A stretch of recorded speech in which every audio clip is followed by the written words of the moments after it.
본인이 이제 신이라고 주장을 하는 그렇죠. 거죠. 본인이 이제 메시아라고 주장을 하는 거죠. 2009년도에 이미 신도를 성폭행한 혐의로 징역 10년을 선고를 받아요. 18년에 출소를 했는데 이분은 모셔놓고 거기서 또 이제 성범죄를 하도록 그 밑에 있는 여성 신도들을 갖다가 계속 제공을 했는데 저항할 수 없는 상태로 여러 번 성폭행을 했던 것으로 추정이 됩니다. 다행히도 정말 이곳은 아니다 하고 나오신 피해자분을 어렵게 전화 연결을 준비를 했습니다. 네, 안녕하세요. 네, 안녕하세요.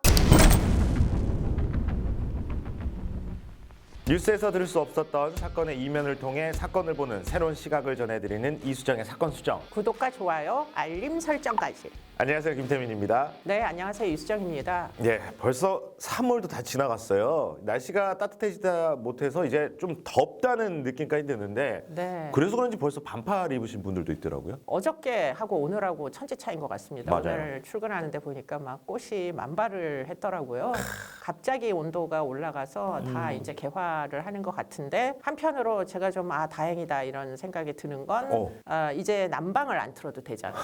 그러니까 이제 다음 달 이제 관리비는 그렇게 걱정을 안 해도 되겠다. 오. 네. 교수님이 그런 걱정도 하시나요? 물론이죠. 저도 살림을 삽니다. 네. 오, 대단한. 이거 중요한 정보예요, 여러분. 살림도 하시면서 공부도 하시고 학생들도 밥은 가르치고 먹어야죠. 계시다는 거. 네. 그럼요. 근데 이 날씨가 범죄에 영향을 끼친다는 말이 있어요? 범죄에 영향을 굉장히 많이 끼칩니다. 이제 겨울에 유달리 추울 때 많이 발생하는 건 방화예요. 그래서 왜 뭐 금년에도 방화 사건 진짜 많았었죠. 그쵸. 뭐 산에서 방화를 하는 사람부터 뭐 최근에 이제 시장 통해서 방화 저지르는 게 한동안 좀 유행을 해가지고 난리가 났었고 뭐 그거 말고도 지금 최근에 방화 사건 굉장히 많이 늘었다고 알려지고 있는데 날씨가 따뜻해지면 아무래도 이제 그런 일들은 상대적으로 좀 줄어들고요. 그리고는 놀랍게도 최근에 이제 그 코로나 이후에 비대면 사회가 이제 종결이 되면서 최근에 통계 중에 또 좀 심각한 통계가 뭐냐면 자살 사건이 늘었어요. 의외로?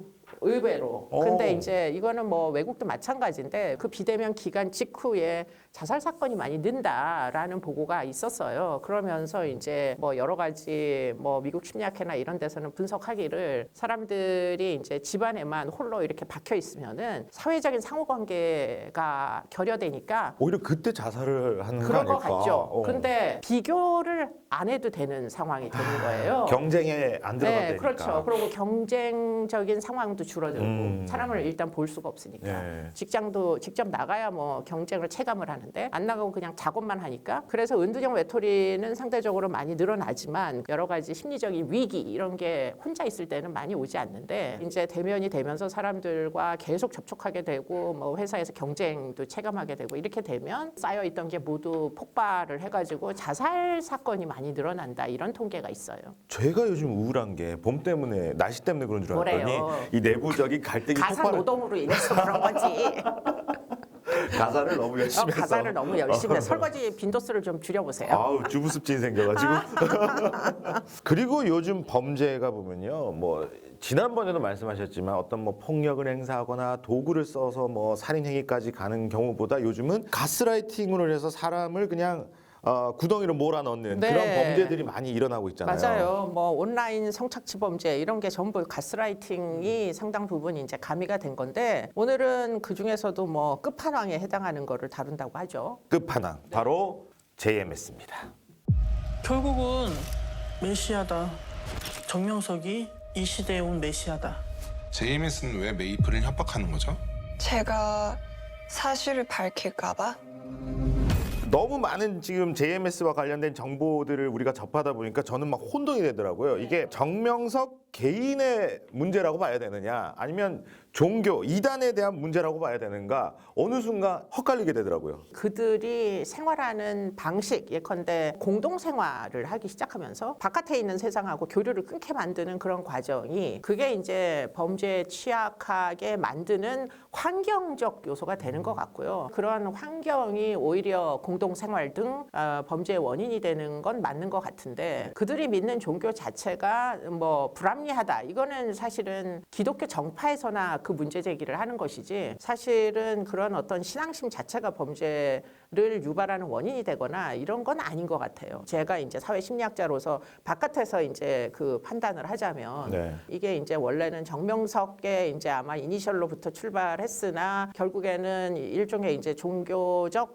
공동체의 형태가 된 것 같고 그 공동체 안에서 일어난 일들 중에 지금 제일 많이 알려진 것은 정명석의 이제 성폭행 혐의가 지금 문제가 되고 있고 본인이 이제 신이라고 주장을 하는 그렇죠. 거죠. 본인이 이제 메시아라고 주장을 하는 거죠. 그렇기 때문에 그 메시아가 착취를 하는 것은 일종의 종교적 활동으로서 용인이 되는 집단이었던 거예요. 네. 남성들에 대해서는 뭐 노동력을 주로 착취하겠지만 여성들에 대해서는 성을 착취하는 어떤 위계가 분명한 이런 이제 그 조직이 사실 된 거죠. 그래서 어떻게 됐느냐? 2009년도에 이미 신도를 성폭행한 혐의로 피해자가 여러 명이었기 때문에 미성년도 있었고 그래서 징역 10년을 선고를 받아요. 문제는 이제 18년에 출소를 했는데 출소를 하고 나서도 전자감독까지 받던 사람이에요. 문제는 이 사람을 뭐 어디 충청도에 있는 수련원에다가 이분을 모셔놓고 생불처럼 모셔놓고 거기서 또 이제 성범죄를 하도록 그 밑에 있는 여성 신도들을 갖다가 계속 제공을 했는데 그중에 홍콩 국적의 여신도 총 17번에 걸쳐서 강제추행과 중강간을 했다는 겁니다. 그래서 그것이 지금 혐의이고요. 2021년 9월에 이제 홍콩 피해자 말고도 2018년도에 또 호주 국적의 여신도가 또 5차례 지금 성폭행 피해를 당하기도 했다고 알려지고 있어요. 강제추행을 심한 강제추행은 사실은 성폭행이라고 볼 수밖에 없는 그런 신체적인 접촉이 있었던 것 같고 그래서 구속이 된 건가요? 네. 그런데 이게 이제 왜 그러면 외국인들을 들이밀었을까 하고 곰곰이 생각을 해보면 이 사람이 전자발찌를 차고 있었단 말이에요. 네. 그러니까 아마 국내 여성들은 전자감독이 무엇인지 잘 알고 있기 때문에 이게 생각보다 그렇게 쉽게 지속적으로 성폭행에 노출되게 하기는 좀 어렵지 않았을까 이런 생각이 들고요. 그리고는 이제 이 사건 두 건이 알려지게 되자 이제 아마 여성 신도 3명이 더 이제 성폭력 피해로 접수가 된 상황이라고 알려지고 있습니다. 재벌은 개 못 준다 그러잖아요. 성범죄자들은 이 습벽이라는 게 한번 생기잖아요. 그러면 김근식도 마찬가지잖아요. 평생 그 짓을 합니다. 진짜로. 정말 일관성 있게. 아니 평생 그 짓을 하는데 김근식은 출소를 하거나 우리가 성범죄자들 출소했을 때 우리 지역에 못 살게 한다고 난리치고 하는데 어떻게 이 사람은 또 데려다가 또 그런 환경을 만들어다 주고 교주라고 칭호를 받고 그렇죠. 와 그렇기 때문에 제가 생각할 때 JMS의 실체는 뭐냐면 조직범죄라는 거예요, 이게. 성폭력, 조직범죄 이렇게 보는 게 그렇기 때문에 사실은 피해자는 다 어린 철 모르는 외국인, 한국 물정 모르는 외국인 막 이런 피해자들인 거고 그리고는 이 집단 자체가 성폭력을 조장하고 피해자들을 매칭시키고 이런 거는 다 성매매 알선이에요. 그렇기 때문에 지금 이건 그냥 단순히 정명석만 처벌해서 될 일이 아니다. 피해자 인터뷰를 봤을 때 이런 이야기를 하더라고요. 성폭행을 당하는 순간에도 내가 이걸 거부하는 순간 이 조직에서 나를 어떻게 할지 몰라서 그게 두려웠다. 그러니까 심리적으로 이미 정명석뿐만 아니라 주변에 그를 믿는 다른 신도들한테까지 혹시나 내가 해를 입지 않을까 이제 두려워진 상황까지 온 것 같아요. 정명석만의 문제가 아니라 정명석은 뭐 80년대 이전부터 포격 활동 비슷한 거를 하기 시작하면서 아마 공범 같은 사람들이 있었던 것 같아요. 뭐 명시적인 의논을 했던 과정이 있었는지는 모르지만 그런 것들이 사람들의 재산을 편취하기에 매우 유용하다. 하는 생각을 했던 시절이 있지 않았을까? 그리고 곰곰이 생각해 보면 70년대, 80년대에는 우리나라에 이단 공동체가 굉장히 활성화됐던 시절이 있었어요. 그때 이제 뭐 여러 가지 사건들이 있었는데 뭐 집단 자살 사건도 있고 집단으로 사람을 살해한 사건도 있고 그때는 경제적으로 굉장히 어려웠어요. 그러다 보니까 혼자서 자유의지를 가지고 경제활동을 해서 생존하는 것은 사실 가지지 못한 분들께는 매우 어려웠기 때문에 일종의 자조그룹처럼 경제적 공동체처럼 모여서 같이 집단 노동을 해가지고 그걸로 경제적인 이익을 같이 공유하자 그런 종류의 가치를 쫓는 사람들이 그때 있었고 그중에 무슨 아가동산도 마찬가지고 신천지도 마찬가지고 사실 그 정도 시점부터 시작이 됐던 거고 그보다 앞서서 우리가 곰곰이 생각해 보면 통일교도 사실은 그런 경제 공동체 살기 어려운 사람들끼리 모여가지고 포교 신념을 이렇게 주입시킬 수 있는 어떤 리더 같은 사람을 중심으로 같이 함께 이제 생활을 했던 그렇기 때문에 그들 입장에서 보면 경쟁적인 이 세상에서 가지지 못하고 배우지 못한 자들은 사실 생존하기가 어려운데 우리를 살게 만들어주는 그 분을 메시아라고 믿었던 것은 네. 그게 진짜 메시아냐 아니냐가 중요한 게 아니고 우리의 생계를 다 해결해주는 집단 리더라면 사실 메시아로 인정해서 충분하다. 노동의 대가를 받지 못했는데도 먹고 재워주니까 그리고 그 사람을 믿으니까 그러니까 노동의 대가라는 게 지금은 뭐 이렇게 근로 조건 막 이런 게 있지만 그 당시에는 사실은 가치 자체가 그 명확하게 형성되어 있지 않았어요. 노동권 이런 것이.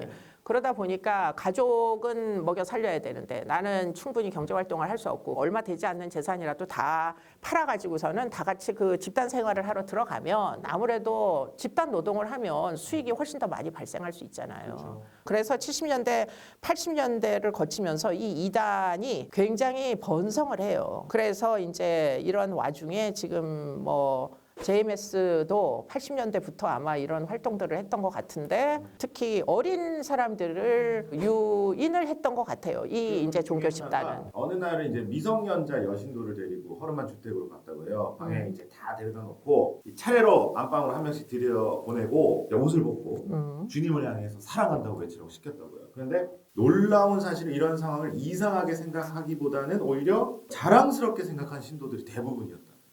근데 이게 이제 우리가 밖에서 생각하면 이상한 일이죠. 성폭행 당해놓고서는 그걸 자랑이라고 여기게 막 느낄 수 있을까? 이 의문을 지니게 되는데 문제는 이렇게 해서 이제 집단 공동 생활을 하게 되면서 변화하게 되는 게 뭐냐면 가출 패밀리 생각하시면 너무 이제 딱 들어맞는 거죠. 가출해서 올 때 갈 데 없는 애들 다 모아요. 그래가지고 경제 활동을 해서 먹고 살아야 되는데 가장 쉽게 가출 패밀리가 먹고 살 수 있는 방법은 성을 파는 거예요.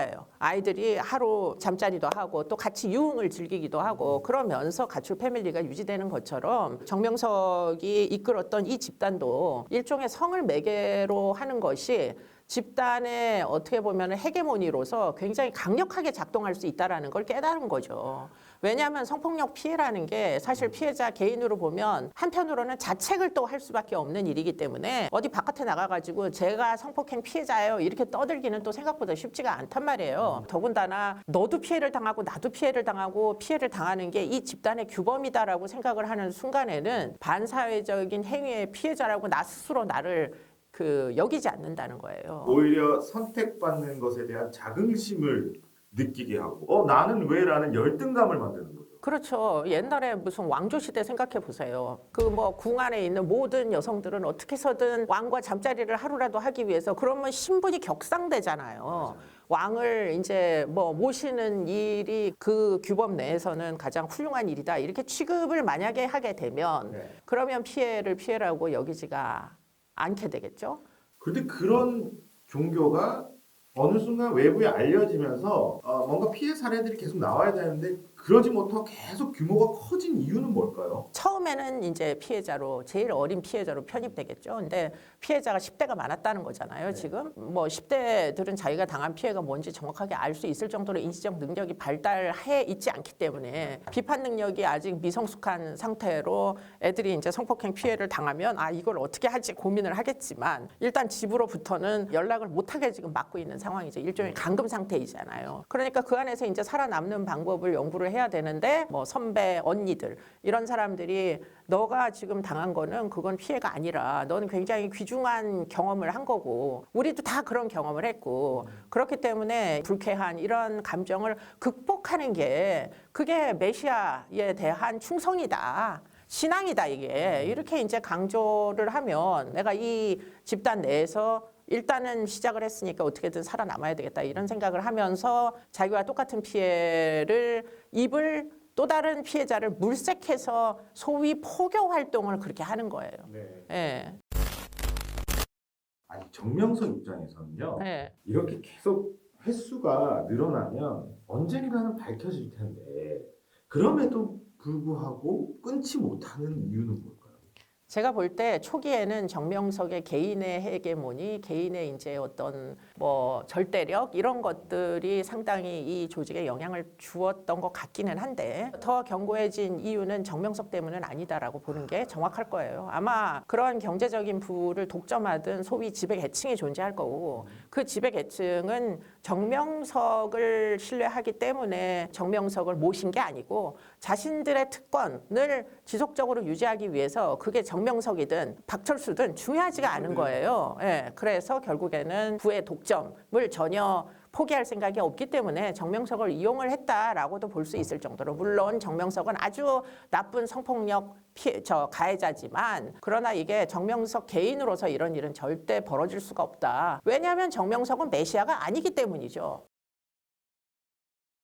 지금 우리가 밖에서 생각하면 이게 도대체 어떻게 이런 일이 일어날 수 있는지 잘 알 수가 없는데 상황을 좀 이해를 하고자 하면 아무래도 피해를 입으신 분들의 입장을 좀 들어보면 어떨까 싶기도 해요. 네. 빠져나온다 하더라도 계속 협박을 한다고 해서 쉽게 빠져나오지 못하는데 다행히도 정말 이곳은 아니다 하고 나오신 피해자분을 어렵게 전화 연결을 준비를 했습니다.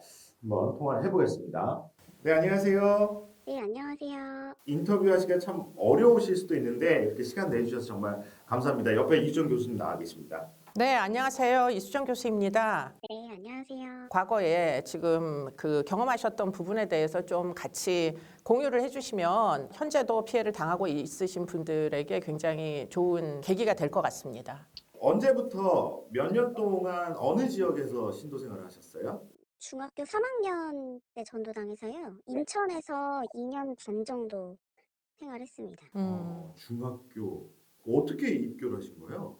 저 중학교 3학년 때 담임 선생님이 JMS 신도였고요. 아이고야. 그 교회 사모님이었어요. 그래서 이제 치어리더 팀을 모집한다고 해서 제가 이제 키도 크고 좀 활발하고 그때 부회장이었거든요. 네. 그러니까 눈에 띄니까 이제 저를 비롯해서 이제 다른 몇 명의 친구들 모아서 교회로 데려갔었던 것 같아요, 처음에는.